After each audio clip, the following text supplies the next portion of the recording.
அன்பர்கள், நம்முடைய பெற்றோர்களுக்கும் நன்றி செலுத்தும்படியாக அல்லாஹ் தன் திருமறை வாயிலாக நமக்கு போதித்திருக்கிறார். என்னிடத்தில் கேள்வி கேட்ட நண்பர், நன்றி ஆண்டவனுக்கு மட்டும்தானே செலுத்த வேண்டும், அதில் சிருஷ்டிகளுக்கு பங்கு எப்படி என்ற வினாவை எழுப்பினார்.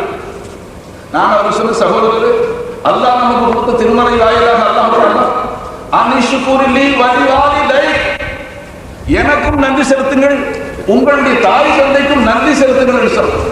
அப்ப ஆண்டவன் இணை கற்பிக்கவில்லை, இணை செய்வதை கற்றுக் கொடுக்கவில்லை. ஏன் நன்றி செலுத்த சொன்னான்? நான் தான் உங்களை படைத்தவன், நான் தான் உங்களை ரட்சிக்கக்கூடியவன், போஷகன், உங்களுடைய ரப்பு நான் தான் என்றாலும் உங்களை நான் வளர்க்கக்கூடிய முறை உங்களுடைய பெற்றோர்களை கொண்டு உங்களை வளர்க்கிறேன். உங்களுடைய பெற்றோர்களுடைய உள்ளத்தில் உங்களை பற்றிய அன்பையும் பாசத்தையும் நான் அவர்களுக்கு கொடுத்துகிறேன். அன்பர்களே, அதன் காரணமாக அவர்கள் உங்களை பராமரிக்கிறார்கள், வளர்க்கிறார்கள். நாம் குழந்தைகளை பெற்று வளர்க்கக்கூடிய பலரும் இருக்கிறார்கள். குழந்தைகள் எத்தனையோ தொல்லைகள் பெற்றோர்களுக்கு தரத்தான் செய்கிறது. அதனால் பெற்றோர்கள் ஆத்திரம் அடைந்து கோபம் அடைந்து குப்பை தொட்டிகளில் வீசி எறிவதில்லை. அந்த குழந்தைகளின் குற்றங்களை மன்னித்து அவர்கள் கொடுக்கக்கூடிய தொல்லைகளை நாம் சகித்துக் கொண்டு அந்த குழந்தைகள் வளர்த்ததின் காரணமாகத்தான் இன்று நாம் எல்லாம் இங்கு வீட்டிருக்கிறோம். நாம் செய்த சேஷ்டைகளுக்காக நம் பெற்றோர்கள் நம்மை தண்டித்திருந்தால், வீட்டை விட்டு துரத்தி இருந்தால், தூர எரிந்திருந்தால் இன்று நாம் இருக்கிற முடியும். ஆகவே அவர்களின் இந்த சகிப்புத்தன்மை ஆண்டவனால் அருள் இறைவனால் கொடுக்கப்பட்டது. ஆகவே அல்லாஹுக்கும் நன்றி செலுத்துங்கள், உங்க பெற்றோர்களுக்கும் நன்றி செலுத்துங்கள் என்று சொன்னது என்ன அர்த்தம்? அல்லாஹுக்கும் நன்றி செலுத்துவது வணக்கம், வணங்குவது அல்லாஹுக்கு நன்றி. பெற்றோர்களுக்கு நன்றி என்ன? அவர்களுக்கு மரியாதை, அவர்களுடன் மரியாதையாக நடக்கும், அவர்களுக்கு பணிபுரியும், அவர்களுக்கு நாம் சேவை செய்வது, இது பெற்றோர்களுக்கு செய்யக்கூடிய நன்றி. ஆகவே நன்றி என்ற ஒரே வார்த்தை ஆண்டவனுக்கும் சிருஷ்டிகளுக்கும் வரும் பொழுது ஆண்டவனுக்கு நன்றி செய்யக்கூடிய முறை என்ன, சிருஷ்டிகளுக்கு நன்றி என்றால் என்ன, இதை நாம் விளங்கிக் கொண்டால் இந்த சர்ச்சை இல்லை. ஆகவே நான் இந்த சபையை எனக்கு இடமளித்ததற்காக தாங்களுக்கும் நன்றி செலுத்திக் கொண்டேன். தங்களுக்கு நன்றி செலுத்துவதற்கு முன்பாக நான் இங்கு பேச வரவில்லை. இந்த புனிதமிக்க சபையில் ஒரு விசிட்டர், நாம் பெருமானார் புகழக்கூடிய இடத்தை நாம் கலந்து கொள்ள வேண்டும் என்று இந்த மீதான விழா நான் பிரயாணத்தில் இருக்கிறேன். எங்கூர்ல இருந்து இந்த பாக்கியத்தை பெற முடியும். தாங்கள் இந்த விழாவை நடத்துகிறீர்கள், இதில் கலந்து கொண்டு அந்த பாக்கியத்தை இறைவன் அருளக்கூடிய பாக்கியத்தை நாம் பங்கு பெறலாம் என்றுதான் வந்த இடத்தில் பேசுவீர்களா என்று கேட்டார்கள். அல்லாஹ் பேச வைத்தால் பேசுகிறேன் என்று சொல்ல நண்பர்கள் இடம் அளித்தீர்கள். ஒரு உருது பாஷையில் பேசக்கூடியவர், அதே உருது பாஷை தெரியாத ஒரு மனிதர் நண்பர்கள், அவர் தமிழ் பேசக்கூடியவர், அவருக்கு உருது பாஷை அதிகமாக தெரியாது.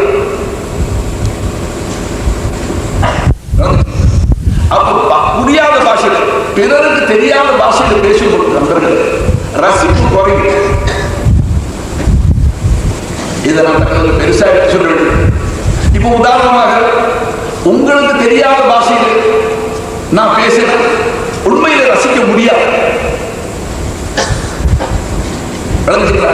அப்ப உருதுல ஒருவர் பயான் செய்கிறார், உருது விளங்க முடியாத ஒருவர் உட்கார்ந்து அவர் ரசித்து அல்ஹம்துலில்லாஹ், அல்லாஹு அக்பர், மாஷா அல்லாஹ், சுப்ஹானல்லாஹ் என்று அவர் புகழ் பாடிக்கொண்டிருக்கிறார்.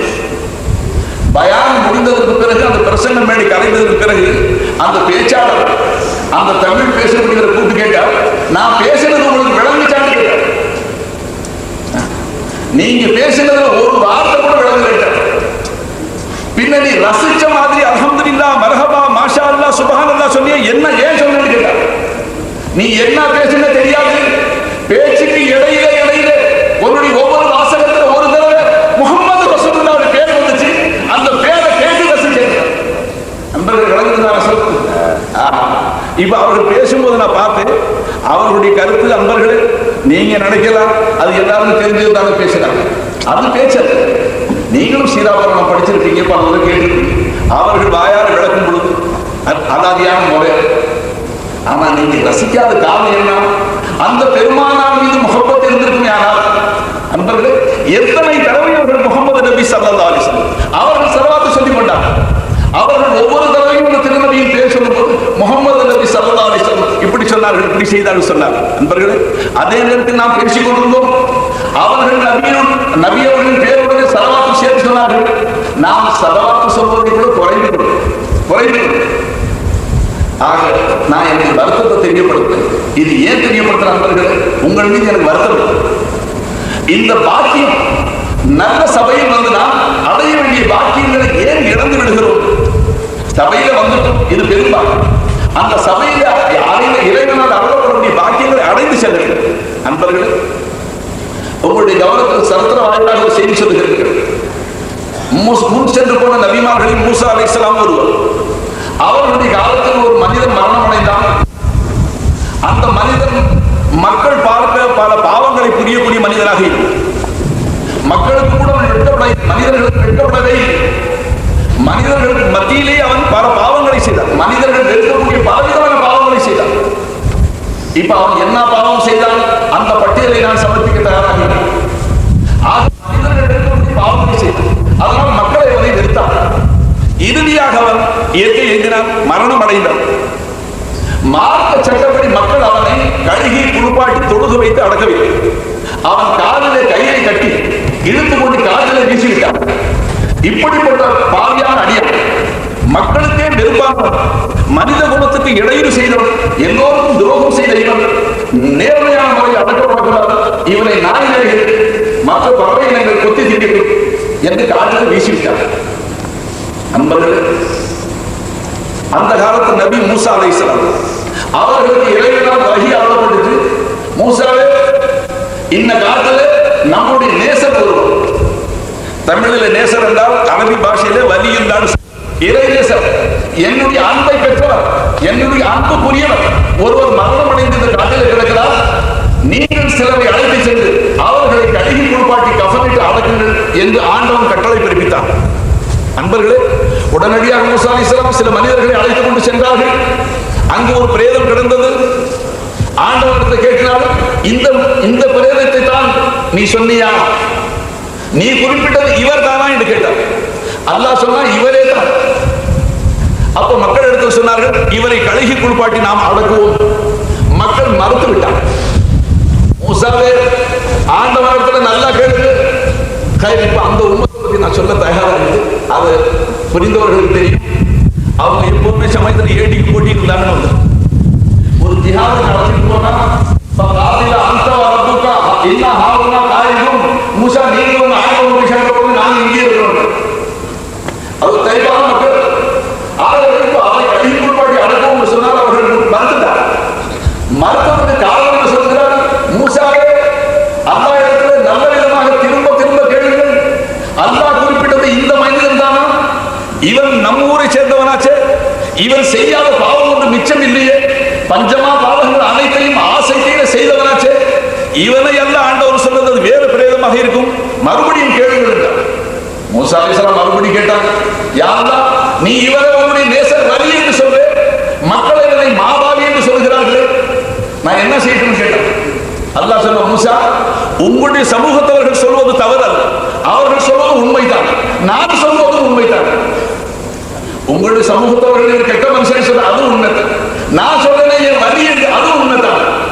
மூசா அலைஹிஸ்ஸலாம், ரப்பே, அது என்ன இப்படி வெறுக்கத்தக்க மனிதன், மக்களால் வெறுக்கப்பட்டவன், வலியாக எப்படி ஆனான்? அவன் எப்படி இறைநேசனுடைய பட்டியலில் வந்தான்? அப்ப அல்லாஹு ஜல்ல ஷானஹு தஆலா மூசா அலைஹிஸ்ஸலாம் சொன்னா, மூசா, மக்கள் சொல்வது போல இவன் மாபாவியான், எல்லா பாவங்களையும் ஆசைத்தேன் செய்தவன். ஆனாலும் மூசா, மரணம் நெருங்கிய நேரம் அவனுக்கு என்னுடைய அச்சம் வந்து நாம் மரணம் அடைந்த ஆண்டவனுடைய முன்னிலையில் சென்றால் நாம் செய்த குற்றங்களுக்கு அவன் தண்டிக்க கூடுமே, நம்ம என்ன சமாதானம் செய்வது என்று அவன் பயந்து அவர்களுக்கு கொடுக்கப்பட்ட அருள் வேதமாகிய தௌராத் என்ற வேதத்தை அவன் ஓத ஆரம்பித்தான். அந்த தௌராத்தை ஓதும் பொழுது இடையில் என்னுடைய கடைசி நபி, இறுதி நபியாகிய முஹம்மது ரசூலுல்லாஹ்வுடைய பேர் வந்தது. அவன் தன்னையும் அறியாமல் ஸலவாத் ஓதினான்.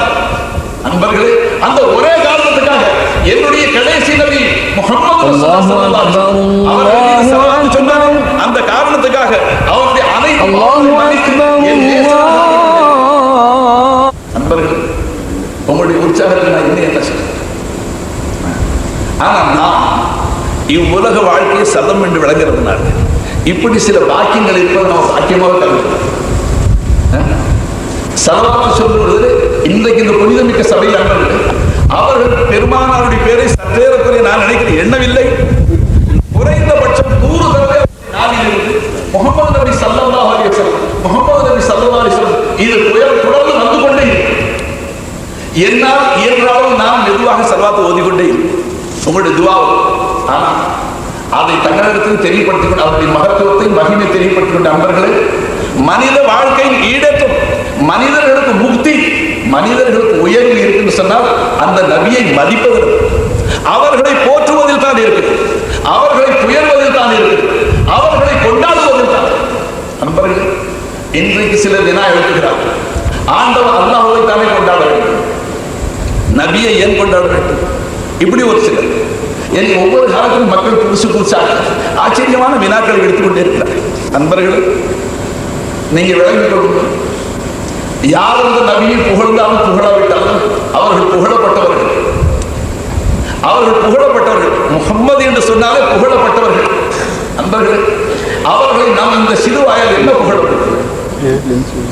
இந்த சிறிய வாயால் நபி அவர்களை எப்படி புகழ முடியும்?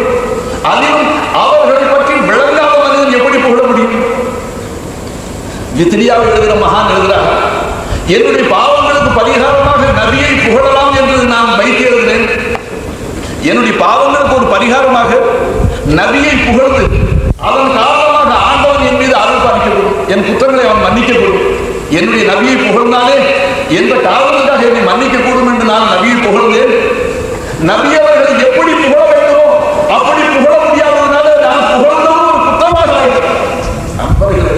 நாம என்ன நம்ம வாயில் சொன்னாங்க. அல்லாஹ்வுக்கு பிறகு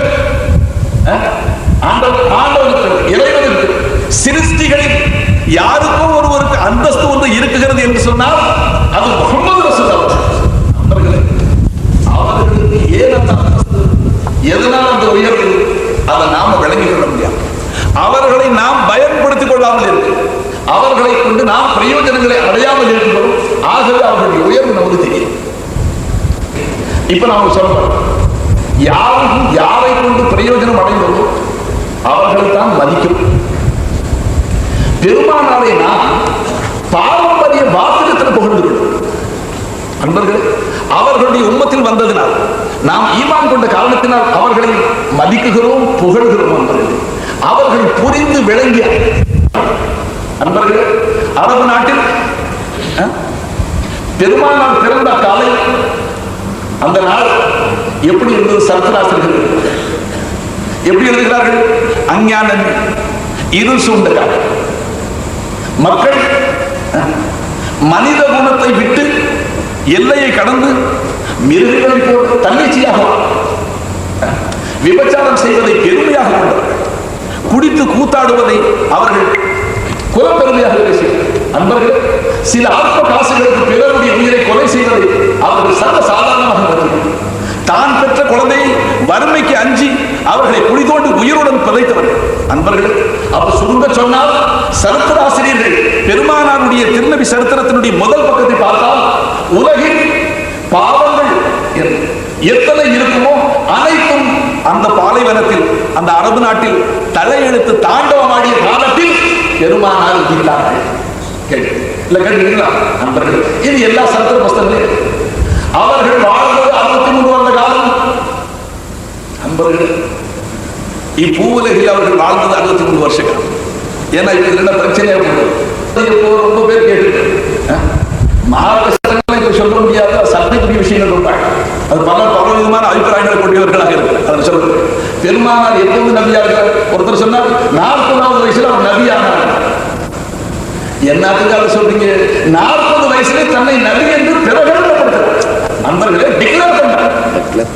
அல்லாஹ் என்னை நபி என்று உங்களுக்கு டிக்ளேர் பண்ண சொல்ல முந்திய நபியா தான் இருக்கு. குந்து நபியும் வாதமு பைனல் மாயி வத்தீன் வாதமு பைனல் ஜஸதி வல் ரூஹ். ஆதம் என்கிற ஆதி மனிதர் அவர் மண்ணும் சேருமாக இருக்கிறது.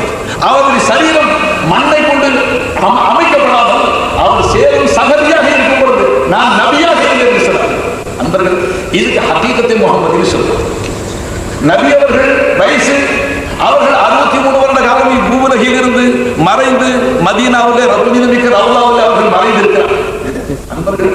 மறைந்திருக்கிறார்கள். நாம் போல அல்ல மறைந்திருக்கிறார்கள். அங்கும் அவர்கள் வெள்ளிக்கிழமை இரவு வந்தால் ஹதீஸ் கிதாப் கையில் சுமந்துட்டு வந்தது. மக்கமா நகரிலே அச்சாகி வந்தது. அன்பர்கள், வெள்ளி இரவு வந்தால் மனிதர்கள் செய்யக்கூடிய அவர்களுடைய செயல்கள், பட்டோலைகள் எல்லாம் மனிதர்களுடைய செயல்கள் எல்லாம் அந்த நபிக்கு சமர்ப்பிக்கப்பட்டது. புனித